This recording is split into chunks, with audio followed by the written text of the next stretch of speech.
Oke. Sebenarnya seri ini masih panjang, teman-teman ya. Karena seri Roh Kudus yang menghidupkan ini akan berakhir dengan persahabatan dalam waktu yang tidak pernah terbatas. Itu akhir dari seri tema Roh Kudus menghidupkan. Nah, Bapak Ibu Saudara yang dikasihi Tuhan, saudara pasti bergelimang dengan konflik jiwa ya setiap hari ya. Kalau tidak bergelimang, kebanjiran ya, dengan konflik jiwa ya setiap hari ya. Semakin besar kita memperluas lingkaran pengaruh kita, semakin kita tambah teman di kontak di WA, semakin tambah WA group, semakin kita ketemu dengan konflik ya. Semakin kita tambah anggota keluarga masuk ke rumah, semakin ada konflik. Semakin kita kenal tetangga di lingkungan kita berada, konflik itu juga semakin bertambah. Tambah teman, potensinya ada dua. Tambah sahabat atau tambah musuh. Nah, keadaan itu tidak bisa dihindari kan? Karena kita ada di dalam tubuh yang Adam dan Hawa sudah buat celaka. Ya, ya karena Paulus yang akhirnya bilang, aku ini manusia celaka. Itu bukan dia yang buat. Itu kakek Adam dan kakek Hawa yang bawa itu. Sehingga manusia, dan hanya satu cara untuk menyelesaikan itu. Apa, saudara?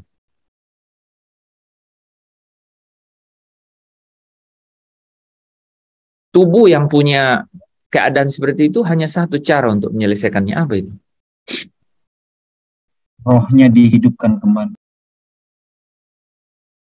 Rohnya dihidupkan kembali. Yang paling mutlak itu apa?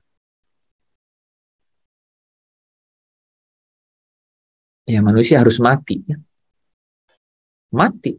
Kalau mati itu tubuh nggak punya kekuatan apa-apa lagi. Sehingga kodrat dosa itu nggak bisa kerja di dalam tubuh. Jadi tubuh kita ini, kalau kita mau sederhanakan ya, tubuh yang mana? Gini. Kalau kita mau sederhanakan adalah apa? Indra, panca indera, ya. Bukan indra siapa? Panca indera ya, panca indera, mata, telinga, mulut, kulit juga. Itu hidung juga tuh, penciuman kan. Semua itu berpotensi. Wah, kata-kata itu saya ingat banget ya. Teman-teman ada yang ingat nggak? Roma 7 ayat 9. Roma 7 ayat 9 dan 11 itu ayat yang buat aku Paulus. Coba kalau teman-teman baca Roma 7 ayat 9 dan 11 itu ayat buat masalah.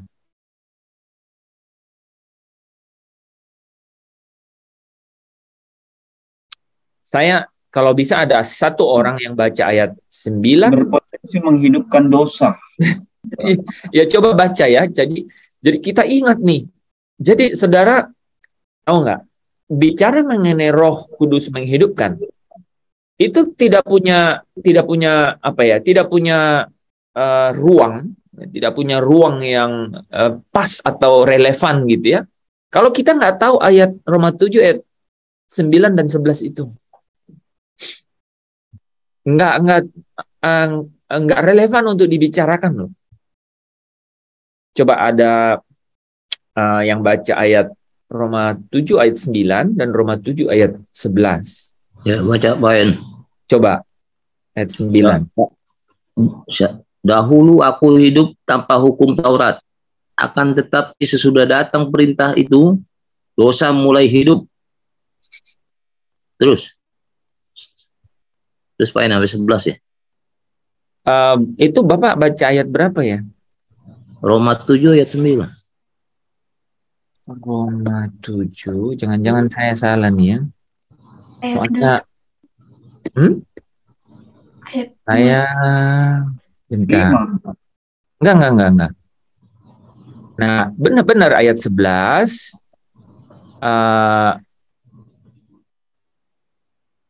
Ayat 11 dan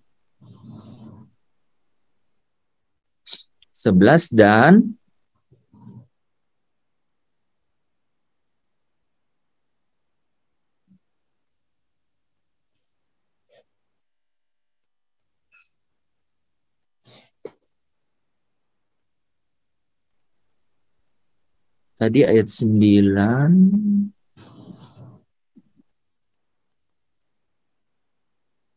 Dalam perintah itu. Oke, salah nih. Ayat 8. Ayat 8 dan 11 ya. Oh iya. Nah, 8 dan 11. Tetapi dalam perintah itu dosa mendapat kesempatan untuk membangkitkan di dalam diriku rupa-rupa keinginan. Sebab tanpa hukum Taurat dosa mati. Kebayang nggak tuh? Kata-kata apa yang paling penting di situ? Kesempatan membangkitkan rupa-rupa keinginan. Crazy. Saudara alami itu? Keinginan daging. Ya, coba ya. Dosa itu mendapat kesempatan membangkitkan rupa-rupa keinginan. Ini. Jadi kalau sampai coba Paulus nggak ada tuh nabi gitu ya, hakim, rasul gitu ya, kecuali Paulus yang bilang aku ini manusia celaka gitu. Di ayat 8 itu dikatakan dosa mendapat kesempatan membangkitkan rupa-rupa keinginan. Itu yang kita nikmati, yang saya bilang tadi, itu yang membanjiri itu. Kita bergelimang, biasanya bergelimang harta. Kita bergelimang dengan keadaan-keadaan gitu. Jadi dosa mendapat kesempatan untuk membangkitkan rupa-rupa keinginan. Terus ayat 11-nya bilang apa? Ada yang lain.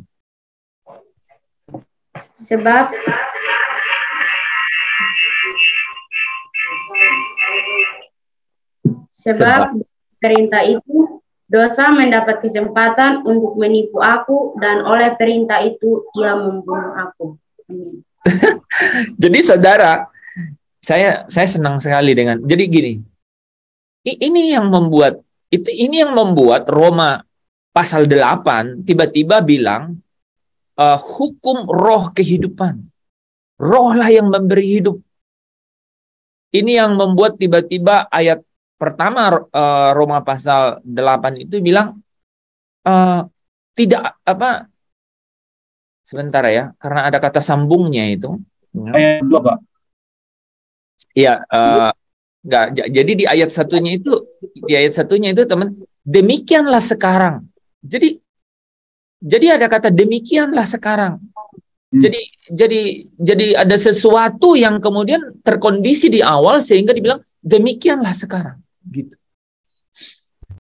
Demikianlah sekarang. Nah, keadaan yang tapi teman-teman ini pegang loh. Ini situasi. Jadi kalau kita bilang bahwa perjuangan kita itu bukan melawan roh dan darah dan daging, tapi melawan pemerintah penghulu, penguasa ya, dan roh-roh jahat di udara. Ini dia. Ya. Jadi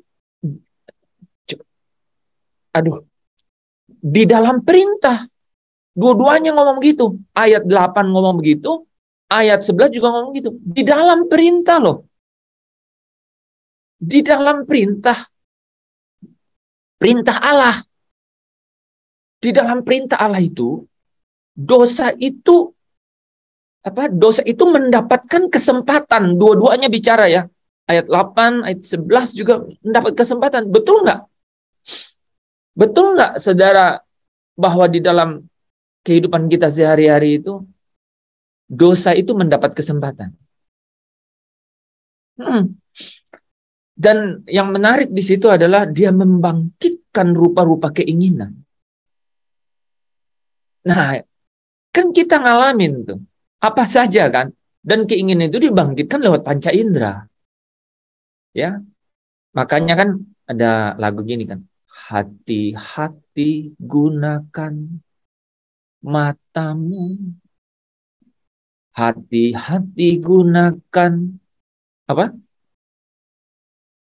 Matamu, Tanganmu, kakimu, mulutmu, matamu. oh ya semua ya. Karena Bapa di surga melihat hati, Bawah. tanganmu, hati-hati gunakan mulutmu, hati-hati gunakan mulutmu. Terus Karena Bapa di surga melihat ke bawah, hati-hati gunakan. enggak, karena gini, karena apa yang ada deh kata-kata yang mengenai mulut, karena apa yang kau katakan gitu. di surga. Mulutmu prok prok. Apa? Gimana? Gimana? Hati-hati gunakan mulutmu. Hati. Ada prok-prok sih ditambah Oh, bukan. Terus gimana sambungannya? Karena Bapa di surga Mendengar semua kata. Itu bagus tuh. Ya. Karena Bapa di surga mendengar semua kata. Wah, keren ya. Hati-hati gunakan mulutmu. Nah, dosa mendapat kesempatan. Jadi di dalam perintah, saya pikir ini kok bisa jadi hukum? Karena Paulus ya di ayat 20 berapa ya? 23 ya atau 22, 24, dia bilang, "Demikianlah kudapati hukum ini." Jadi rules gitu. Kayak saya bilang kemarin kan, kayak hukum gravitasi kan? Ya, you like or dislike, it's happen. Kita suka nggak suka, kalau kita jatuh ke bawah nggak bisa bilang ke samping dong gitu ya. Nggak bisa kan gitu. Nah ini mirip nih teman-teman. Ini mirip. Jadi saya mau kita itu mengenali ini. Mengenali. Saudara kalau mau lawan musuh harus kenal siapa tuh musuhnya. Itu. Dan di sini bukan hanya kenal musuh. Dia kasih tahu caranya. Saya setuju banget tuh. Di pasal 7 dikatakan bahwa ketika perintah itu tidak ada, itu dosa itu mati.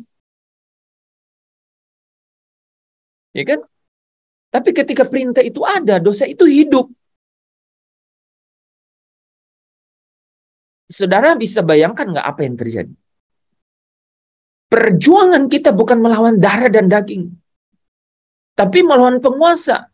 Jadi penguasa ini luar biasa nih. Penguasa iblis ini, saudara. Dia hanya punya kepentingan kalau apa? Kalau lawan Tuhan itu. Dan kalau perintah itu ada, dia ingin lawan perintah itu. Kalau perintah nggak ada, nggak perlu dia lawan kan? Saudara tangkap nggak maksud saya?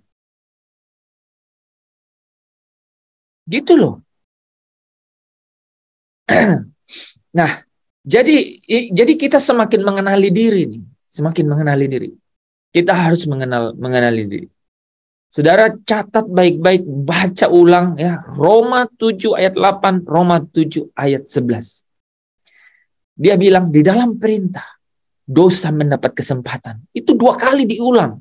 Yang pertama bilang apa? Membangkitkan keinginan, rupa-rupa keinginan. Oh itu aja udah dahsyat. Di ayat 11, yang menipu. Wah, yang menipu. Jadi saudara dan saya ditipu. Bukan baik-baik datangnya. Ya, pada nih. Bukan baik-baik. Ditipu. Dan dia bilang membunuhku. Wah, itu saya bilang, mohon maaf ya. Kalau Paulus bilang aku manusia celaka, kalau aku bilang itu gue banget itu. Luar biasa itu keadaan-keadaan itu. Ya. Jadi kalau perintah tidak ada maka dosa akan mati. Namun kita juga tetap mati. Atau bagaimana? Jadi kalau perintah, ini ada pertanyaannya di chatnya. Jadi kalau perintah tidak ada, maka dosa akan mati. Iya, dosa tidak punya dosa itu mati karena dosa itu kan pelanggaran perintah gitu. Jadi saudara, sebelum Kristus datang, dosa itu artinya apa? Melanggar perintah Allah. Itu definisi dosa. Saya lupa di mana ayatnya, tapi itu ada ayatnya. Dosa itu melanggar perintah Allah. Jadi kalau perintah nggak ada, dosa nggak ada.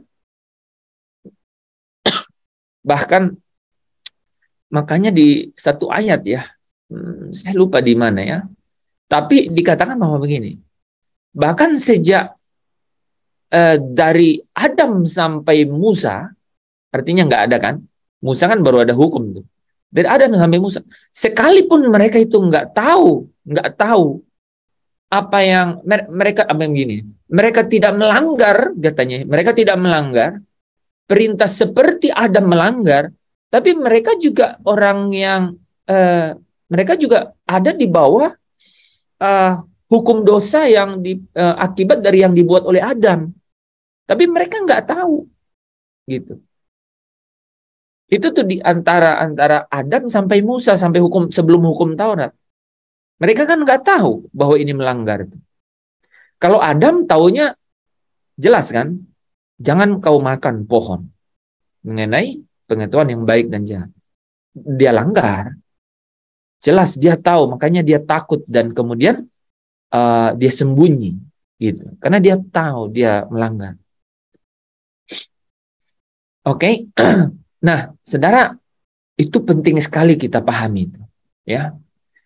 Dan ada nih 1 Yohanes 3, setiap orang yang berbuat dosa melanggar juga hukum Allah, sebab dosa ialah pelanggaran hukum Allah. Nah, itu ingat tuh ya. Ini penting-penting nih, teman. Kalau teman-teman tahu ini, Roh Kudus tuh bekerja membuat satu rangkaian rangkaian iman di dalam diri kita, ya. 1 Yohanes 3 ayat 4 tuh ya. 1 Yohanes 3 ayat 4. Nah, Bapak Ibu Saudara yang dikasihi Tuhan, ya. Upah dosa adalah maut, kan? Makanya dikatakan di ayat 11, mendapat di dalam perintah dosa mendapat kesempatan, dan apa katanya?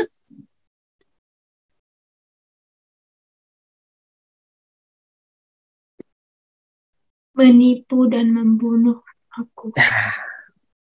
Di dalam perintah dosa mendapat kesempatan untuk menipu aku, dan oleh perintah itu ia membunuh aku. Nah, Bapak Ibu, itulah sebabnya Yesus datang. Itu sebabnya tuh. Ya, Kristus datang, ya. Jadi saya sering melihat ini ya, melihat quote gitu ya, bahwa pengorbanan, penebusan Kristus itu adalah segala-galanya dalam hidup kita. Dulu tuh saya bilang amin gitu ya, amin. Sekarang tuh saya nggak bisa berhenti itu dengan kata-kata itu. Saudara bisa paham nggak? Bisa bersama saya nggak waktu? Jadi ada kata-kata begini kan, yang terpenting gitu ya di dalam hidup ini adalah penebusan Kristus. Gitu. Kira-kira apa yang apa komen saudara dengan statement itu? dengan latar belakang tema kita ini.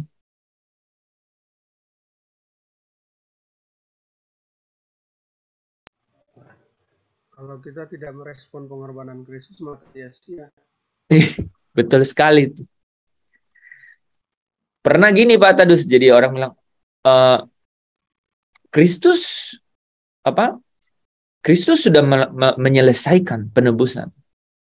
Terus orang bilang gini, terus urusannya dengan saudara apa? Kan begitu. Jadi pertanyaannya begitu kan. Nah, karena apa? Merespon terhadap penebusan ini sesuatu yang jauh lebih penting. Kenapa, saudara? Karena kita bisa paham kan Roma pasal 7 ini. Paulus, saudara tahu kan kitab Galatia yang bicara mengenai hidup oleh roh, buah-buah roh. Itu ditulis Paulus sebelum menulis kitab Roma. Jadi dia paham. Dia malah ada pada spiritual maturity, ya, satu tingkat kedewasaan spiritual rohani, ya, yang mapan gitu ketika dia nulis Roma pasal 7 itu. Tapi dia di situ katakan justru saudara, justru begini, justru kebayang nggak? Nah ini nih ada satu hal lagi ya, ini ada satu hal, ya itu kebayang ya, Paulus yang dengan kemapanan rohani seperti itu. Jadi teman-teman ya, Paulus yang dengan kemapanan rohani begitu, dia curhat mengenai kelemahannya. Dia jelaskan mengenai ini diri saya. Ya, makanya dalam doa pembuka tadi saya bilang, kita ini tidak ada yang sempurna, nggak ada nih. Kita ini ada di dalam keadaan-keadaan yang mungkin hancur, ya, berkeping-keping. Kita ada di dalam keadaan yang sedang complicated gitu, kompleks hidupnya gitu. Itu harus dikemukakan gitu, ceritakan, kan? Karena ya ini Paulus dalam keadaan begitu tuh dia tulis tuh. Kita membayangkan Paulus sampai sempat menulis pasal 7 itu bercerita mengenai apa yang saya dan saudara hari ini sedang alami gitu. Makanya orang kan sering bilang ini, loh saya jatuh dalam dosa lagi gitu. I'm fallen again kan, I'm fallen ya again. Saya sudah jatuh lagi nih gitu kan. Nah, dia harus tahu nih keadaan yang diceritakan oleh Paulus dalam Roma pasal 7 bahwa di dalam keadaan pertumbuhan rohani, di mana kita ini ada di tengah-tengah hukum-hukum Allah gitu ya, yang menuntun kita kepada Tuhan, kepada kehidupan yang disukai oleh Tuhan. Itu ada satu hukum yang bekerja gitu. Ada satu hukum yang bekerja, dan hukum itu berkata di dalam hukum-hukum Allah itu dosa, ya, dosa. Ya, kalau saya mau lengkapi itu saudara, itu kodrat dosa yang ada dalam tubuh, yang ada di dalam daging kita itu, yang ada dalam panca indera, yang ada di mata kita, telinga, hidung, mulut itu. Itu apa? Itu mendapat kesempatan untuk membangkitkan keinginan-keinginan. Nah, di dalam perintah itu dosa, apa katanya, mendapat kesempatan untuk menipu kita. Bahkan di dalam perintah itu, ya, dikatakan dosa itu membunuh. Gitu. Nah, ya, sebenarnya ada ayat yang lain, ya, saudara ya, yang kemudian bisa menjembatani kita masuk ke Roh Kudus yang menghidupkan ini, yaitu Yohanes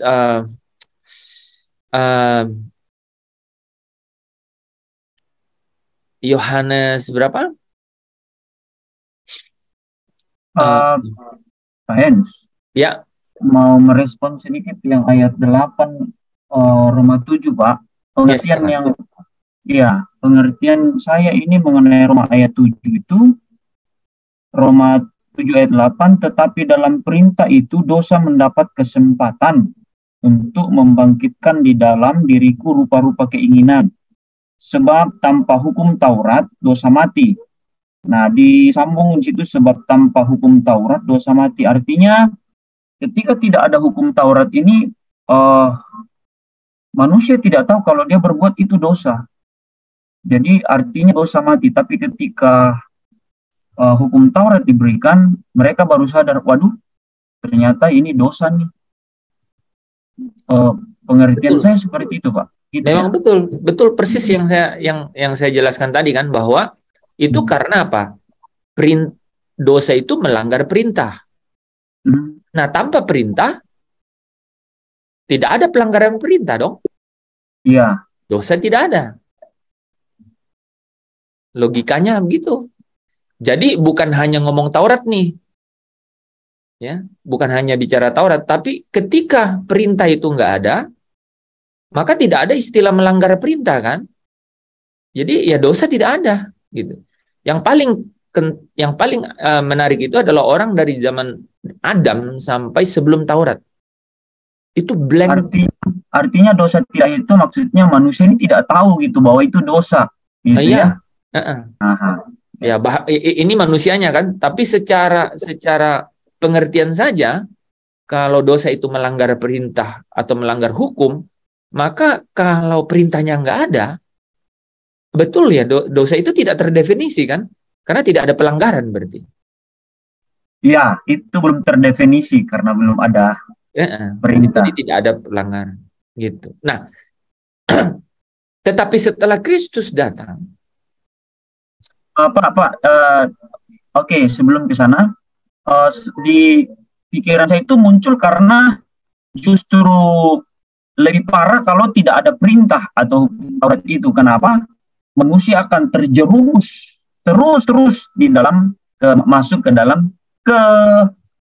kebinasaan kekal, gitu ya. Itu yang dibilang ini Pak Lepri, mereka sudah ada di bawah hukuman. Ya, itu dia. Jadi sudah ada di bawah hukuman gitu. Jadi sebenarnya orang yang kemudian tidak menerima, nah ini kan ayat nggak tahu ya, Tadus pernah bilang nih. Jadi orang yang tidak menerima Yesus itu mereka ada di bawah hukuman, bukan mereka dihukum, gitu. Ya, oke. Nah, tetapi ketika Kristus datang, ya, dia membawa perjanjian yang baru, gitu. Nah, perjanjian yang baru. Apa nih yang baru nih, gitu. Apa yang baru? Ini yang menarik buat kita sebenarnya. Ini yang menarik buat kita. Ini yang sebenarnya buat kita itu sangat menarik, sangat menarik. Ini berkaitan yang Pak Anton jelaskan yang diagram ya, diagram kuadran-kuadran iman kemarin tuh ya. Ada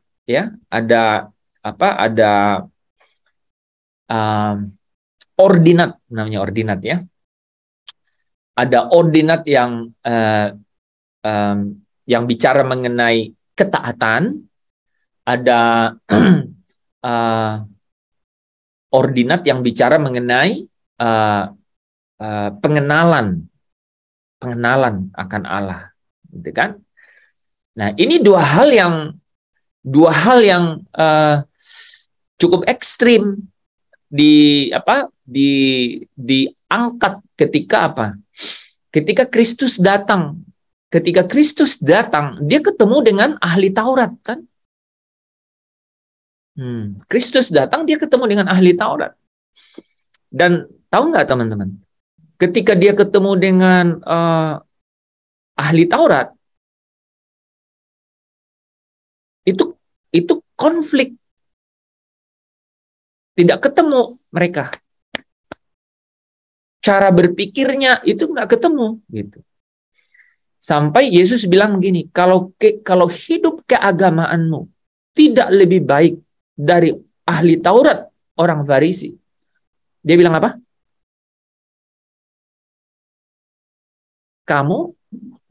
tidak mungkin masuk ke dalam kerajaan surga. Itu. Matius 5 ayat 20. Ya. Jadi seluruh keadaan-keadaan yang kemudian berorientasi kepada ketaatan perintah itu apa, saudara? Itu kalau dia bilang gini, kalau tidak lebih baik dari itu, tidak dapat membawa engkau masuk ke dalam kerajaan Allah. Analogi yang persis sama dengan pemimpin muda yang kaya yang datang kepada Yesus, hai guru yang baik, gitu. Aku sudah melakukan ini, ya. Dia bilang apa? Perbuatan baik apalagi yang harus kulakukan. Dia bilang begitu loh. Jadi perintah yang mana lagi, istilahnya begitu kan, yang dia harus lakukan. Saya ini udah taat, gitu. Yesus menjawabnya dengan, saudara perhatikan jawaban itu ya. Jawaban itu benar-benar membuat perbedaan yang luar biasa, ya. Kalau di kitab Wahyu disebut di Bukit Sion itu ada anak domba bersama dengan orang-orang yang mengikutinya, yang di dahinya tertulis nama anak domba dan nama bapaknya. Ini yang membuat hal itu terjadi. Hal itu memiliki kualifikasi. Ada orang-orang yang ada di Bukit Sion itu, ya. Jadi pemimpin muda yang kaya ini, ya, ada orang yang potongannya itu potongan yang paling penting itu malah meleset, sering banget nggak disebut. Dan saudara bisa tangkap ini dengan cerita Roma pasal 7, perintah membuat dosa mendapat kesempatan. Dan perintah itu membunuhku, katanya di ayat 11. Aku manusia celaka. Pemimpin muda yang kaya ini, dia bilang perbuatan baik apalagi, gitu. Yesus bilang kalau engkau ingin sempurna, saudara perhatikan kata-kata itu. Kalau engkau ingin sempurna, Matius 5 ayat 20 berkata, kalau hidup keagamaanmu tidak lebih benar dari ahli Taurat orang Farisi, sama ya, yang tadi, pemimpin muda yang kaya, engkau tidak dapat masuk ke dalam kerajaan surga. Ya. Jadi Yesus bicara kepada pemimpin muda yang kaya, kalau engkau hendak sempurna, di Matius 5 ayat 20 itu cerita panjang ditutup dengan ayat 48. Hendaklah engkau sempurna, sama seperti Bapamu di surga sempurna. Nah, jadi Yesus bilang, jika engkau hendak sempurna, apa katanya? Lepaskanlah apa saja yang ada pada dirimu, apapun yang ada pada dirimu, begitu. Ya, karena dia orang muda yang kaya. Kalau dia tuh pintar, ini ceritanya lain.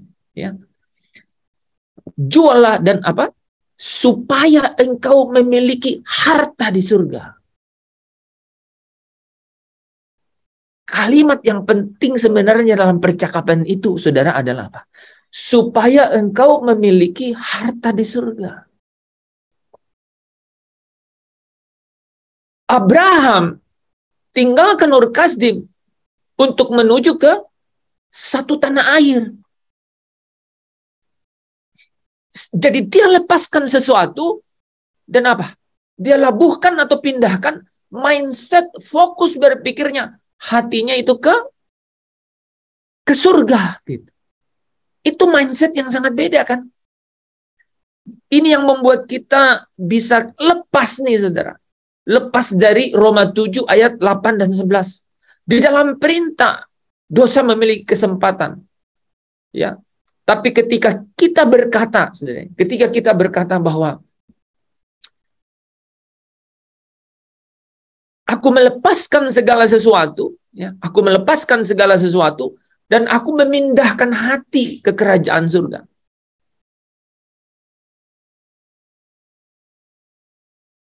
Bersama Bapa lah, keinginan Bapa lah, Tuhan dan kerajaannya lah yang menjadi kesukaan dalam diriku.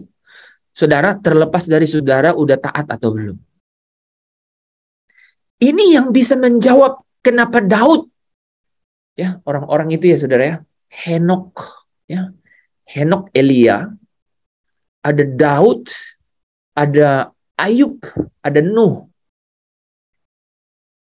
Ini orang-orang ini punya privilege khusus di hadapan Tuhan, punya status khusus di hadapan Tuhan.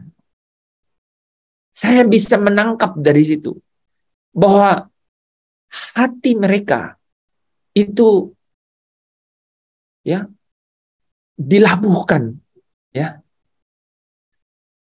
untuk ini saudara, dilabuhkan untuk rindu untuk tinggal bersama Tuhan. Saya ulang nih ya, ini kata-kata ini menurut saya tajam tipis, tapi ya di mana-mana yang di mana tajam itu pasti tipis ya. Ya saudara ya. Benar saudara. Coba bayangkan ya. Jadi mereka terlepas dari mereka udah taat, apalagi ngomong perintah. Ini bicara lain nih.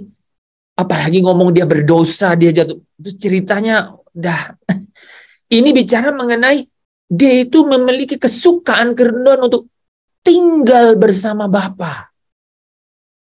Itu membuat perubahan yang luar biasa. Nah, Yesus datang itu menghancurkan itu. Ya, tirani itu tuh. Tirai bait Allah itu terbelah dari atas ke bawah atau dari bawah ke atas. Itu juga ada maknanya kan. Dari atas ke bawah. Dari atas ke bawah ya Pak ya. Artinya Allah ya. Saya ingat Allah yang buat inisiatif itu untuk buka. Ya. Dia ingin ini satu-satunya cara gitu. Makanya saudara ingat ya, kitab Ibrani bilang apa? Kita ini datang dengan penuh keberanian untuk menghampiri tahta kasih karunia. Itu. Jadi bukan seperti pemuda kaya yang muda ini. Dia datang dengan kata perbuatan baik, apalagi yang harus kuperbuat. Ya, jangan saudara bilang ke saya, oh kalau begitu nggak perlu berbuat baik. Kalau engkau ya di dalam hatimu bilang, aku mau, aku rindu. Ini satu-satunya kesukaanku, ini yang aku ingini satu. Tinggal bersama Bapa selama-lamanya. It changes the whole way you think. Itu merubah cara engkau berpikir. Dan pasti merubah cara engkau memandang orang lain. Ini merubah cara engkau bertindak. Ini merubah cara engkau melihat dirimu yang hancur, dirimu yang tidak layak, dirimu yang sedang berjuang. It changes. Itu merubah semuanya. Nah, saudara,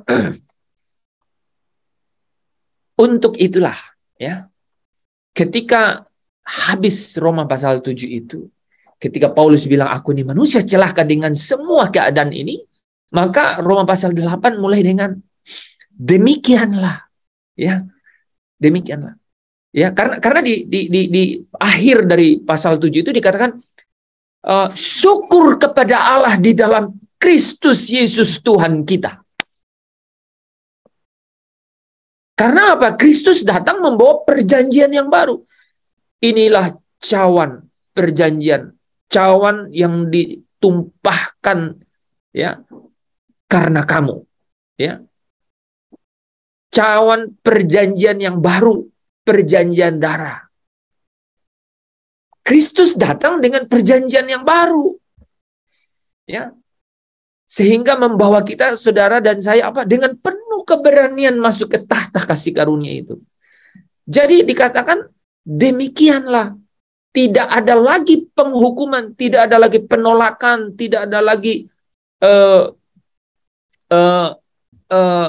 murka, tidak ada lagi murka bagi mereka yang ada di dalam Kristus, in Christ, di dalam Kristus. Nah, baru disambung dengan ayat 2 di pasal 8. Rohlah yang memberi hidup. Ya, dalam King James Version dikatakan hukum rohlah yang memberi hidup. Karena tadi di atas ada hukum kan? Ada hukum. Demikianlah kudapati hukum ini. Ya, yang tadi kita jelaskan itu di dalam ya ada kodrat dosa yang apa? Yang memprovokasi dosa, ya, yang mendapat kesempatan membangkitkan keinginan. Nah, sekarang dia bilang apa? Rohlah yang memberi hidup. Nah, saudara, hidup itu hidup. Kalau saudara ketemu dengan kata hidup, itu punya arti yang benar-benar sangat spesifik.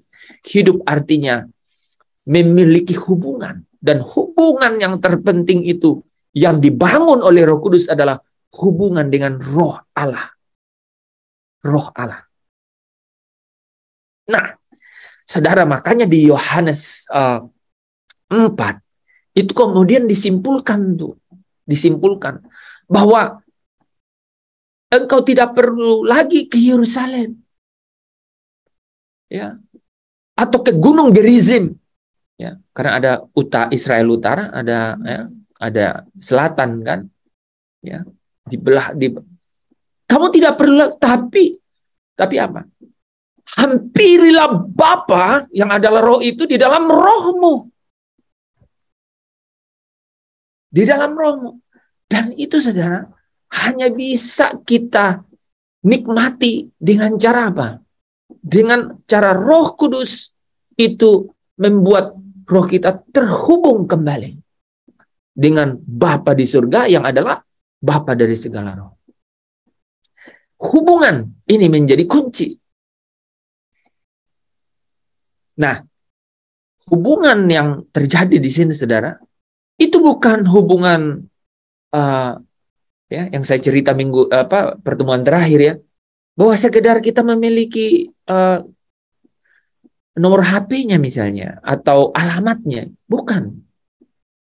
Hubungan di sini adalah hubungan yang dibangun untuk apa? Memiliki persekutuan yang intim, sama seperti Adam sebelum dia jatuh ke dalam dosa. Hubungan persekutuan yang intim dengan Bapa di surga. Nah, tidak usah bicara syariat, nggak usah bicara aturan, karena justru di dalam aturan itu, ini kata penting, dosa itu memiliki kesempatan.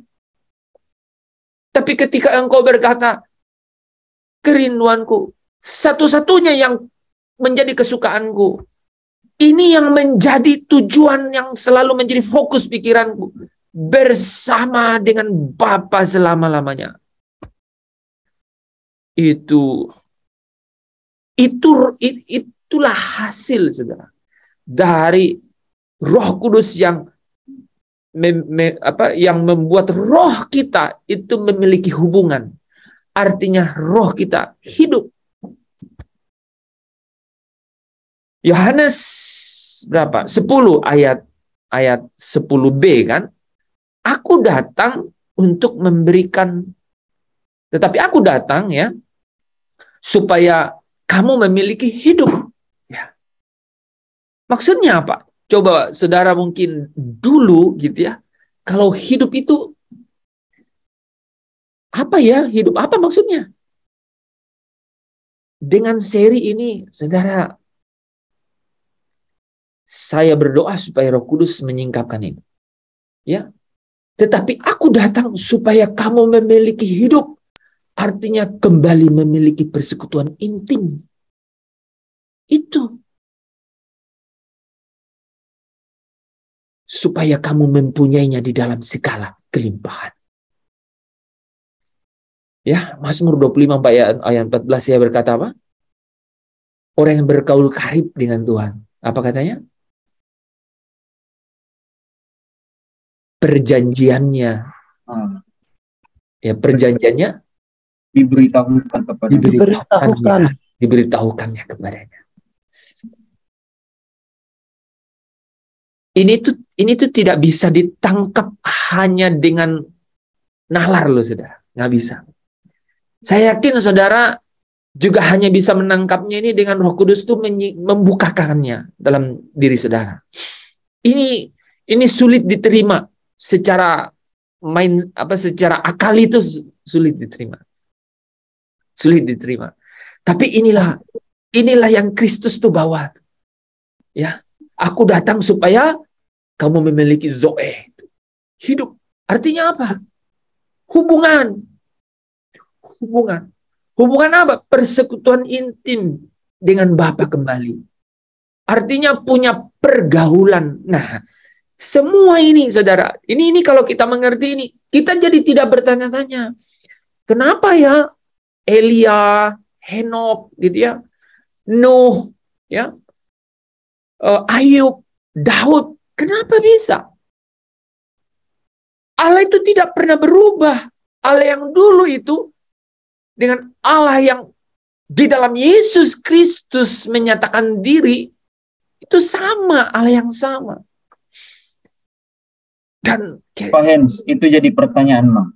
Itu dalam zaman hukum Taurat, kok mereka bisa diangkat hidup-hidup? Ternyata memang benar, karena mereka memiliki hubungan yang sangat karib dengan Allah. Beda dengan yang ahli Taurat. Mereka hanya ngotot itu di Taurat, tapi mereka memiliki hubungan yang karib dengan Allah. Betul, Pak. Thank you. Itu luar biasa. Bahkan begini, yang menarik kan begini. Paulus tuh cerita mengenai dirinya. Jadi gini, kan Paulus juga adalah orang yang taat Taurat. Bahkan dia bilang, aku sempurna mengenai Taurat, kan? Dia bilang begitu. Itu. Dia bilang sempurna loh, aku tidak. Dia bilang apa ya?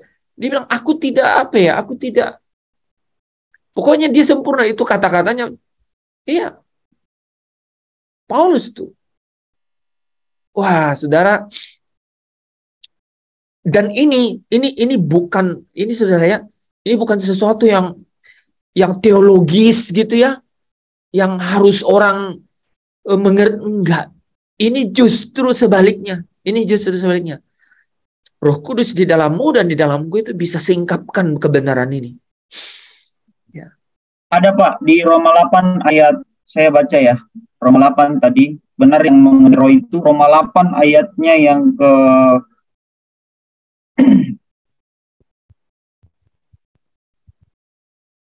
ayatnya yang keempat, supaya tuntutan hukum Taurat digenapi dalam kita yang tidak hidup menurut daging tetapi menurut roh. Itu Pak.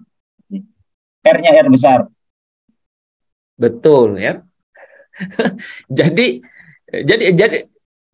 tapi gini, itu dia menjelaskan dari hukum Taurat itu. Tapi Yesus itu datang memang bawa perjanjian baru gitu. Bawa perjanjian baru. Dan perjanjian baru itu mau bicara mengenai apa, saudara? Aku datang ya supaya kamu memiliki hidup dan memilikinya dalam segala kelimpahan.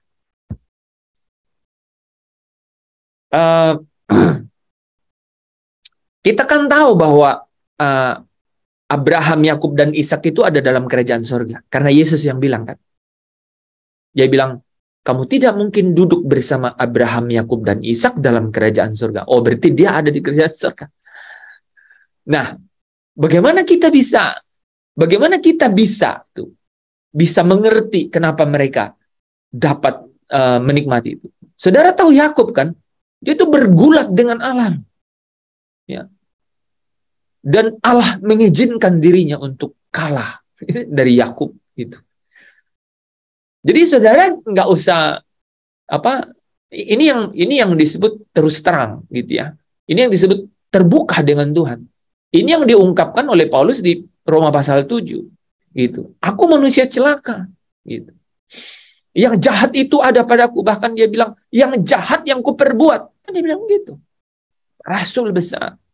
Dia mengerti hidup menurut daging, dia mengerti hidup menurut roh, Dia tidak bercacat dalam melakukan hukum Taurat. Kalau nggak salah kata-katanya begitu ya. Dia itu. Tapi dia bilang, aku manusia celaka. Syukur kepada Allah di dalam Kristus Yesus. Makanya saudara, Yesus bilang, aku datang supaya kamu memiliki kembali tuh hubungan gitu. Ya, persekutuan yang intim dengan Bapa. Makanya pujian lagu-lagu saudara ya mengenai keinginan Bapa segalanya bagiku gitu ya. Jadi hal itu mau berkata bahwa roh kita itu harus punya orientasi yang atau fokus yang sudah jelas gitu. Itulah roh yang dihidupkan itu. Artinya roh yang benar-benar ingin. Saudara pulang besok atau nanti terserah, tapi memang pingin pulang. Itu kan beda tuh. Dan kita bisa menguji diri kita di situ. Beda kan? Mau pulang besok, mau pulang nanti. Kita pengen pulang aja kalau belum waktunya nggak bisa pulang. Tapi pengen pulang nggak, itu beda. Beda banget itu. Dan itu menentukan sikap. Di titik memahami materi kebenaran itu, sampai malam ini kalau paham, pasti rohnya pengen pulang. Betul, saudara, betul. Ya, ini saya belum masuk ke materi nih. Karena di materi saya ini, ya, saya ingat ya, di Roma 13 ayat 14 berkata, di sini kita tidak punya tempat tinggal. Itu penulis kitab Ibrani bilang itu. Kita sedang mencari satu kota. Dia bilang gitu. Itu kan iman Abraham. Kita bicara, ini nyambung kan. Di dalam pikiran dan perasaan, di dalam jiwa kita yang menjadi gambaran iman. Jadi saudara, ini penting ya. Iman itu bekerja di area jiwa. Iman itu. 1 Petrus 1 ayat 9. Engkau telah mencapai keselamatan jiwamu. Engkau telah mencapai tujuan imanmu, yaitu keselamatan jiwamu. Itu pikiran dan perasaan, rema firman masuk. Tapi kan kita tahu jiwa kita ini punya konflik seperti yang dijelaskan Paulus di Roma pasal 7. Makanya Yesus bilang kepada pemimpin muda yang kaya, ketika dia bilang perbuatan baik apalagi yang harus kau perbuat, Yesus bilang lepaskan apa saja yang ada padamu supaya kau punya harta di surga. Di mana hartamu berada, di situ hatimu berada. Baru datang dan ikutlah aku. Jadi kita tidak bisa ikut Yesus dengan hidup yang berkelimpahan tadi, kalau kita nggak alihkan. Roh kita tuh bilang, I'm going home. I want to go home. Saya mau hidup bersama Bapa. Itu saudara bilang mau ngomong begitu atau tidak ngomong begitu. Kalau memang mau mati, mati aja. Nggak ada hubungannya. Ya, jangan sampai gitu ya saudara bikin, wah ntar kalau saya ngomong, saya pingin pulang Tuhan. Benar-benar dipanggil pulang cepat. Nggak ada urusannya.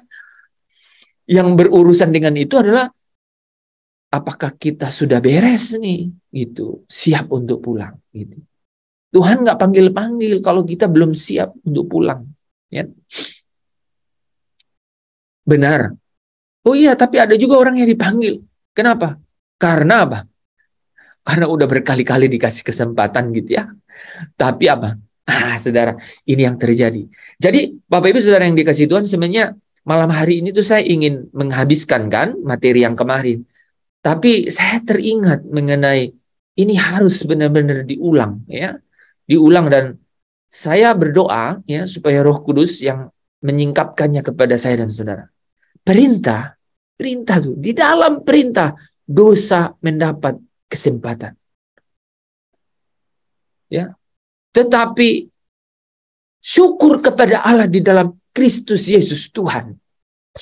Engkau tidak ditolak, engkau tidak mendapat murka Allah. There is no condemnation. Tidak ada penghukuman orang yang ada di dalam Kristus. Orang yang ada di dalam Kristus itu artinya apa? Orang yang apa? Orang yang rohnya kembali. Ya. Kembali berhubungan dalam persekutuan yang intim dengan Tuhan. Apa sih maksudnya roh kita itu kembali mengalami persekutuan yang intim dengan Tuhan? Pertama apa, saudara? Pertama apa? Itu.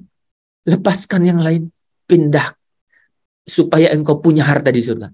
Itu kata-kata Yesus. Kalau engkau hendak sempurna. Saudara kan punya lagunya itu ya. Gimana lagunya yang mau sempurna?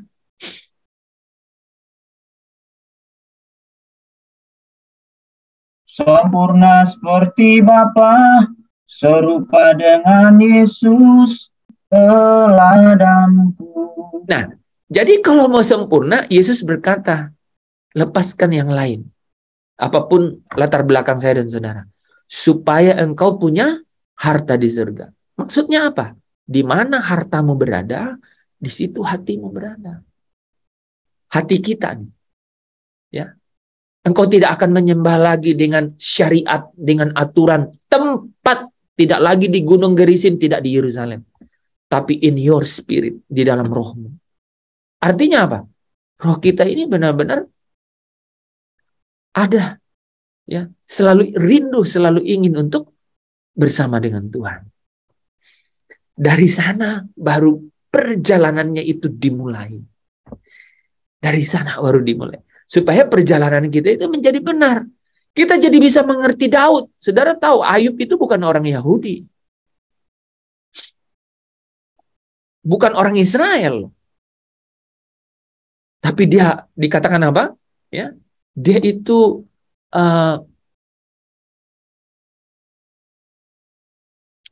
mendapat apa ya dikatakannya? Dia mendapat tempat di hatinya Tuhan. Ya. Semua ini teman-teman ya, semua ini kalau kita renungkan, ini cara untuk memulai hidup. Ya. Kita bisa belajar baca Alkitab, baca ayat ya, rutinitas renungan pagi, nggak kemana-mana. Ya. Itu kenapa Yesus bilang di Matius 5 ayat 20, kalau hidup keagamaanmu tidak lebih baik. Nah, saudara, di kaiosune, tidak lebih benar. Oke, saya ulang nih ya kata-kata ini ya. Kalau hidup keagamaanmu, saudara tahu cara hidup ahli Taurat orang Farisi, itu perfectly. Mereka itu secara tight, secara sangat rapi, taat mengikuti aturan-aturan.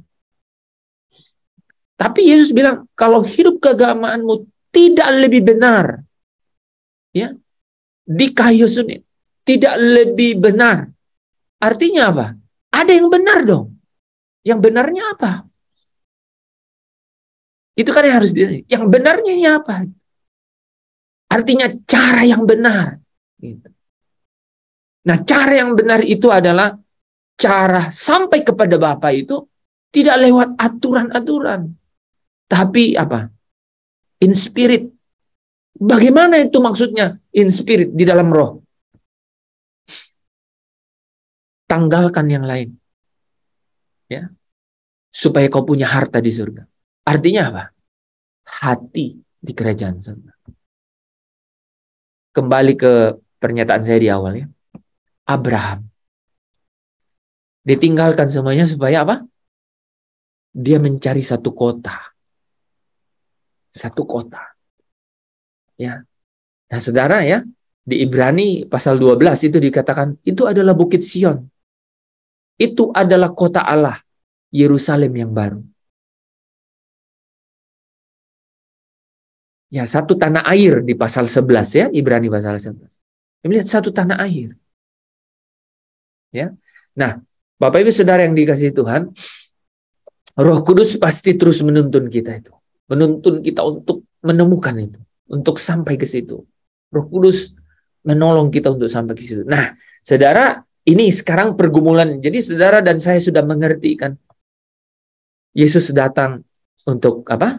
Aku datang untuk supaya kamu mempunyai supaya kamu Tetapi aku datang supaya kamu memiliki apa? Bukan supaya aku datang supaya kamu memiliki hidup ya. Iya, hidup. Memiliki hidup dan mempunyainya di dalam segala kelimpahan. Jadi hidup itu ini maksudnya ini. Nah, saudara ingat kan yang Yohanes 1 ayat 4. Di dalam dia ada hidup. Dan hidup ini yaitu persekutuan yang intim dengan Bapa. Hidup ini adalah terang manusia. Dan terang itu bercahaya sehingga kegelapan itu tidak menguasainya. Saudara, kalau sambung kata-kata ini dengan Roma pasal 7 itu nyambung banget. Dia mau bilang di dalam dia ada hidup, dan hidup ini itu adalah terangnya manusia. Itu adalah menjadi cahaya di dalam hidup manusia yang membuat manusia tidak dikuasai oleh kodrat dosa yang ada dalam dirinya. Oke ya. Nah, sekalipun demikian, ya, kita ini jadi kalau demikian, maka kita ini sebenarnya orang-orang yang berhutang, gitu, ya, karena Kristus. Berhutang kepada apa? Bukan kepada bukan kepada daging kan, tapi berhutang kepada roh. Nah, kita ini orang-orang yang berhutang kepada roh. Coba ada yang baca ayat 3 kalau nggak salah, Roma pasal 8.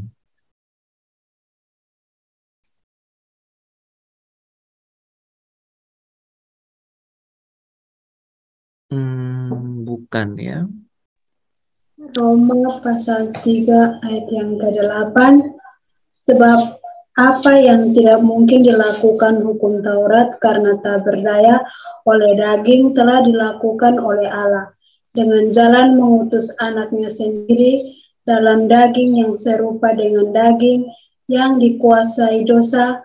Karena dosa ia telah menjatuhkan hukuman atas dosa di dalam daging. Amin. Itu ayat itu bagus banget itu. Lihat nggak? Ayat itu tuh bagus banget itu. Jadi dia bilang bahwa ya di dalam Yesus ya dia jadi daging kan,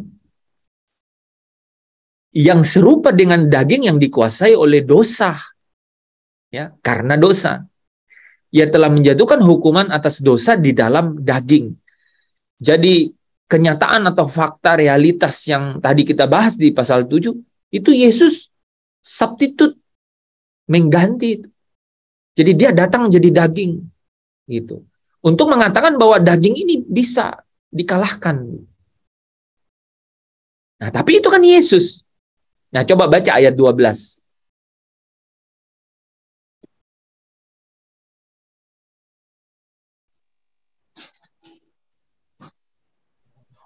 Jadi saudara-saudara, kita adalah orang berhutang, tetapi bukan kepada daging, supaya hidup menurut daging. Lanjut 13. Sebab jika kamu hidup menurut daging, kamu akan mati. Tetapi jika oleh roh kamu akan mematikan perbuatan-perbuatan tubuhmu, kamu akan hidup. Amin. Kan gitu. Kamu akan hidup. Kamu akan kembali memiliki persekutuan dengan Bapa di surga. Hidup itu artinya saudara dan saya kembali memiliki persekutuan dengan Bapa di surga. Sejak dari sini, sejak di bumi ini. Caranya cuma satu. Miliki harta di surga. Di mana hartamu berada, di situ hatimu berada. Artinya pindahkan hati ke kerajaan surga. Gitu. Caranya gimana? Mengingini selalu untuk bersama dengan Bapa di surga. Jangan takut mati karena ingin pulang ke surga. Justru matinya benar gitu. Ya, begitu loh, saudara. Ya. Karena kan sering nih kita ngomong di sini. Sudah siap pulang ya, cepat-cepat pulang. Kan kadang-kadang kita bilang, "Oh, ini masih ini." Enggak usah. Tuhan tahu persis ya caranya saudara untuk mati. Kalau apa? ya kalau saudara hatinya di kerajaan surga, ya. Dan itu membuat cara saudara berpikir, cara saudara bertindak, satu lagi, cara saudara memperlakukan sesama pasti berbeda, ya. Nah, saudara, dengan demikian, ya, kita harus benar-benar hidup, ya, berhutang katanya tadi, ya. Berhutang bukan kepada daging, tapi berhutang kepada roh. Jadi, saudara, jangan dukakan Roh Kudus, ya. Nah, kita bahas sedikit ya di balik jangan mendukakan Roh Kudus ini, ya. Ya, ini perjalanan hidup bagaimana kita membangun hubungan, ya, kembali dengan persekutuan yang intim dengan Bapa di surga. Ini saya udah bahas ya minggu lalu mengenai ayat ini. Kita akan bahas mengenai ini kan, mendukakan roh itu seperti apa sih? Nah, saudara, di Full Life Version ya, ini dijelaskan saudara, ya. Ada 3 tahapan nih. Jadi penolakan Roh Kudus. Kita jelaskan nanti di Kisah 7 ayat 51. Terus memadamkan api roh. Dan yang ketiga itu kita menghina roh kasih karunia. Akhirnya. Ini tingkatan ini. Semakin meningkat ini. Pertama menolak. Ya. Kita ada dalam penolakan. Jadi mendukakan itu dalam keadaan penolakan. Dan dia meningkat menjadi memadamkan. Akhirnya menghina. Ya. Ibrani 10 ayat 29. Dan itu sama, ya. Ini dikaitkan dengan dosa kekal ini, ya. Yang tidak dapat diampuni, ya. Markus 3:29, Matius 12 ayat 31. Coba kita bahas dengan cepat, ya. Ini nggak terlalu ini, tapi ini hanya saudara untuk tahu, makanya saya bisa buat cepat gitu ya di 10 menit terakhir, ya. Saudara bisa lihat saja.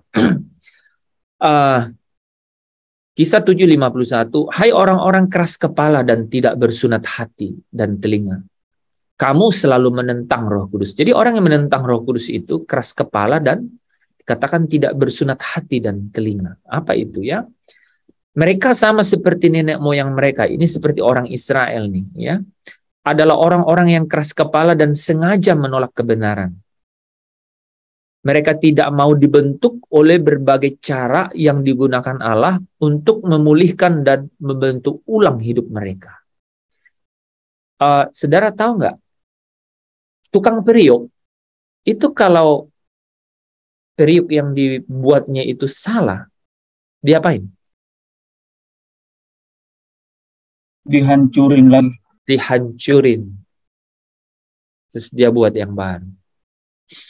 Banyak orang yang menolak Roh Kudus itu, yang keras kepala itu tidak mau. Mereka tidak mau dibentuk oleh berbagai cara yang digunakan Allah untuk memulihkan dan membentuk ulang hidup mereka, ya.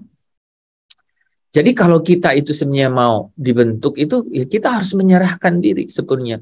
Mereka sama seperti nenek moyang mereka, keras kepala terhadap firman Allah dan pemeliharaan pengaturannya, ya. Mereka sama seperti nenek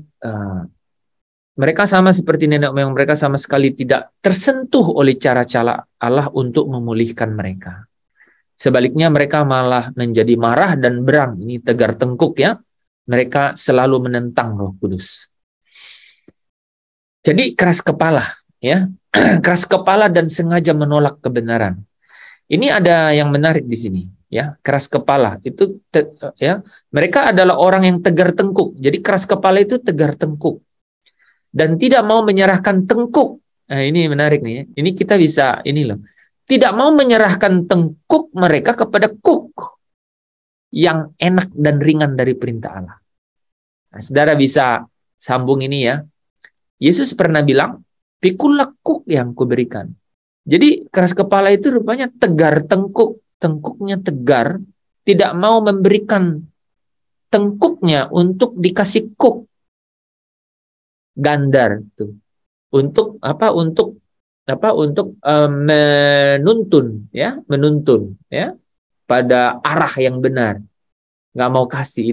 Itu keras kepala, itu tegar tengkuk. Jadi tidak mau kasih tengkuknya untuk dikasih kuk, gitu ya. Sehingga kata-kata ini menarik nih kan, mereka kepada kuk yang enak dan ringan dari pemerintahan Allah. Ini yang disebut di Matius 11 ayat 29 kan, ya, ayat 30 ya. Kuk yang kuberikan itu apa katanya? Enak dan ringan, ya. Oke. Mereka juga menolak memasuki pemerintahan itu seperti anak lembu yang tidak terlatih. Nah, ini juga menarik ya. Mereka tidak mau menundukkan kepala mereka. Tidak. Bahkan kepada Allah sendiri pun mereka menolak untuk taat dan tidak mau merendahkan hati di hadapannya. Oke, jadi kita menolak Roh Kudus ketika kita tidak mau memberikan ya diri kita secara rela untuk dibentuk oleh Tuhan, tidak memberi diri secara rendah hati, ya. Tegar tengkuk itu sama seperti keras hati, keras kepala dan tidak mau menurut, serta watak yang tidak mau menyerah, watak umum bangsa Yahudi. Ini nanti di sel group bisa dibahas nih, ya. Teman-teman leader ya, apa sih yang kan orang taunya jangan mendukakan roh gitu kan. Nah, rupanya mendukakan roh itu pertama namanya menolak roh gitu kan, penolakan atau menentang Roh Kudus. Nah, itu rupanya bagaimana orang menentang? Nah, ini dia tidak mau memberikan tengkuknya untuk dikasih kuk gitu ya. Dia keras hati, keras kepala. Ini teman-teman bahannya dari Lembaga Alkitab Indonesia. Jadi bagus juga di ini. Ya, mereka tidak bersunat hati dan telinga. Itu artinya tidak dipersembahkan dan diserahkan kepada Allah gitu. Hati dan telinganya gitu. Artinya masih mau punya agenda sendiri gitu ya. Nah, seperti di dalam Yeremia 9 ayat 26 ya. Dalam nama dan penampilan kamu adalah orang-orang Yahudi yang bersunat, tetapi di dalam hati dan telingamu kamu masih tetap orang tidak mengenal Allah yang tidak bersunat dan tidak menghormati kekuasaan Allahmu lebih daripada yang mereka lakukan. Jadi hati dan telinganya ya tidak mengenal Allah. Kamu berada di bawah kuasa hawa nafsu dan kerusakan akhlak yang tidak dimatikan. Jadi tidak bersunat hati dan telinga itu, saudara, ada di bawah kuasa hawa nafsu dan kerusakan akhlak yang membuat telingamu tuli terhadap suara Allah dan mengeraskan hatimu terhadap yang Maha Kuasa dan Maha Kasih. Nah, ini bisa dipelajari nanti ya. Nah, ini ya penjelasan orang yang yang mendukakan Roh Kudus ya.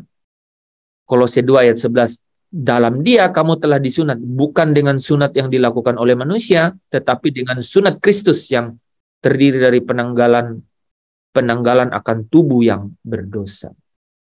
Nah, jadi harusnya sunat Kristus kan, ini ya, bukan dengan sunat yang dilakukan oleh manusia ya, tetapi sunat Kristus. Apa itu sunat Kristus?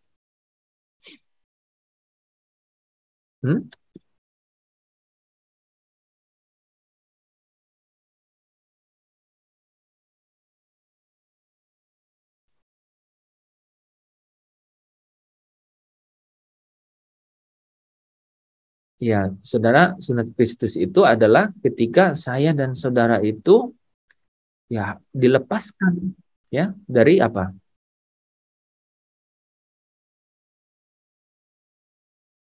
Tadi itu penanggalan ya, penanggalan tubuh yang berkodrat dosa itu. Dan itu ya perjuangannya kan seumur hidup itu. Ya. Oke. Jangan menentang Roh Kudus. Nah, kamu selalu menentang Roh Kudus. Ini yang disebut mendukakan Roh Kudus kan. Mereka menentang Roh Kudus yang berbicara melalui nabi-nabi ya. Membungkam orang-orang yang berbicara dalam pewahyuan Roh Kudus. Oke. ini yang menarik nih ya. Nenek moyang mereka menentang Roh Kudus di dalam diri nabi-nabi yang dibangkitkan Allah bagi mereka. Itulah yang sekarang juga mereka lakukan terhadap rasul-rasul dan pelayan-pelayan Kristus yang berbicara dengan roh yang sama dan memiliki karunia yang jauh lebih besar di zaman perjanjian baru daripada nabi-nabi perjanjian lama. Tetapi yang lebih ditentang lagi. Ya, ini kan kelihatan ya, ini lebih ditentang lagi oleh mereka, ya. Nah, selalu menentang Roh Kudus. Inilah kehidupan kan, dan bukan hanya orang-orang Yahudi pada saat itu, hari-hari ini juga akan kelihatan gitu ya. Kalau ada orang-orang yang membungkam, ya, orang-orang yang berbicara dalam pewahyuan Roh Kudus. Gitu. Mereka menentang Roh Kudus yang bergaul dengan mereka di dalam hati nurani mereka dan tidak mau diinsyafkan dengan apa yang dinyatakan kepada mereka. Ya, ini kan, ini bisa dibahas juga ini ya. Ini kan ada praktisnya ini, ya. Tidak mau diinsafkan dengan apa yang dinyatakan kepada mereka. Padahal Roh Kudus ada di dalam hati. Itu mendukakan Roh Kudus. Mereka menolak Roh Kudus, bahkan turut mengambil bagian dalam kerusakan akhlak mereka. Wah, itu artinya apa? Artinya membiarkan membiarkan ya keinginan-keinginan terus dilayani, ya. Melawan keyakinan hati nurani. Wah, ini mengambil bagian dalam kerusakan akhlak mereka, melawan keyakinan hati nurani serta memberontak melawan terang itu. Terang yang tadi ini nih, hidup itu adalah terang manusia. Hal itulah yang ada di dalam hati kita yang berdosa, yang selalu bekerja menentang Roh Kudus. Daging yang selalu bernafsu melawan roh. Dan berperang melawan gerakan-gerakan roh. Ya, tadi itu ya, gerakan-gerakan roh itu ada pewahyuan roh. Nanti kita akan bahas juga. Ada, jangan padamkan roh. Nah ada, ya. Roh itu sebenarnya bekerja. Itu ya dengan dinamikanya. Namun di dalam hati orang-orang pilihan Allah, nah ini ya, ketika waktunya telah genap, nah telah genap itu masing-masing artinya sempurna bagi setiap orang, penolakan ini diatasi dan dikalahkan. Ya, jadi ada janji penghiburan, Roma pasal 8 itu, ya. Demikianlah tidak ada lagi murka kepada orang-orang yang di dalam Kristus. Artinya apa? Yang hidup menuruti yang hidup tidak menuruti keinginan daging, melainkan dipimpin oleh Roh Kudus. Ya. Lalu setelah melalui suatu pergumulan, tahta Kristus mulai dibangun di dalam jiwa, pikiran dan perasaan. Ini iman, ya. Dan semua pikiran yang telah meninggikan diri melawan pekerjaan roh akan dilawan di bawah tahta Kristus. Ya, setelah melalui satu pergumulan. Itulah sebabnya kasih karunia yang menyebabkan terjadinya perubahan ini lebih tepat disebut anugerah yang berkemenangan daripada anugerah yang tidak dapat dikalahkan. Gitu. Jadi artinya apa? Anugerah yang berkemenangan itu artinya apa? Ada aktivitas yang ada keterlibatan yang aktif gitu ya, melalui satu pergumulan. Jadi anugerah bukan tidak dapat dikalahkan, tapi anugerah itu berkemenangan. Gitu. Artinya ada keterlibatan yang aktif melalui satu pergumulan. Ya, ketika waktunya telah genap, ada ayatnya ya. Karena senjata kami dalam perjuangan, jadi perjuangan saudara, bukanlah senjata duniawi, melainkan senjata yang diperlengkapi dengan kuasa Allah yang sanggup meruntuhkan benteng-benteng. Kami mematahkan setiap siasat orang dan merubuhkan setiap kubu yang dibangun oleh keangkuhan manusia untuk menentang pengenalan akan Allah. Kami menawan segala pikiran dan menaklukkannya kepada Kristus. Nah, ya, kita akhiri di sini ya. Jadi mendukakan Roh Kudus. Janganlah mendukakan Roh Kudus. Roh Kudus yang sedang ya, yang sedang membangun kembali hubungan kita dengan Bapa di surga ya. Nah, mendukakan itu tadi ya, penolakan ya, keras kepala ya, hati dan telinga yang tidak bersunat ya. Artinya banyak kodrat dosa yang masih kita pelihara ya. Jangan menentang Roh Kudus gitu ya. Nah, nanti kita akan lanjutkan dengan kalau itu semakin parah, itu kita memadamkan roh. Ya. Ya, besok ya kita sambung itu ya. Dan kemudian ada akhirnya loh saudara, yaitu menghina Roh Kudus. Jadi ada kata menghina Roh Kudus dalam Alkitab, dan itulah yang kemudian membuat orang jadi murtad.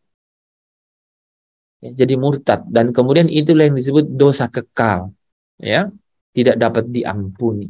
Ya, nah setelah itu nanti kita sebenarnya akan masuk ke bagian yang lebih menarik ya. Lebih menarik dari itu ya. Jadi kita saya tidak mau berlama-lama di situ karena pasti saudara kalau bilang jangan ini, jangan ini, jangan ini, perlu dikasih rambu-rambu aja. Tapi saya lebih suka dengan bagaimana untuk mendorong, untuk mengencourage, untuk membawa saudara lebih aktif untuk lebih ke arah apa yang Tuhan mau ya, apa yang Tuhan rindukan dalam hidup kita. Tanya jawabnya besok aja karena waktunya sudah ini ya, sudah selesai ya. Boleh kita lanjutkan besok ya. Terima kasih Bapak Ibu. Selama minggu ini, jadi hari ini, besok, kemudian Kamis dan Sabtu Minggu ya. Seri ini akan berujung ke bersahabat dengan Allah ya. Abraham, bapak orang beriman, bapak orang percaya, adalah sahabat Allah. Nah, itu dimulai dari keadaan di mana dia lepaskan. Kemudian apa? Dia labuhkan satu apa? Fokusnya ke satu titik, tanah air surga. Dalam bahasanya Yesus dibilang apa?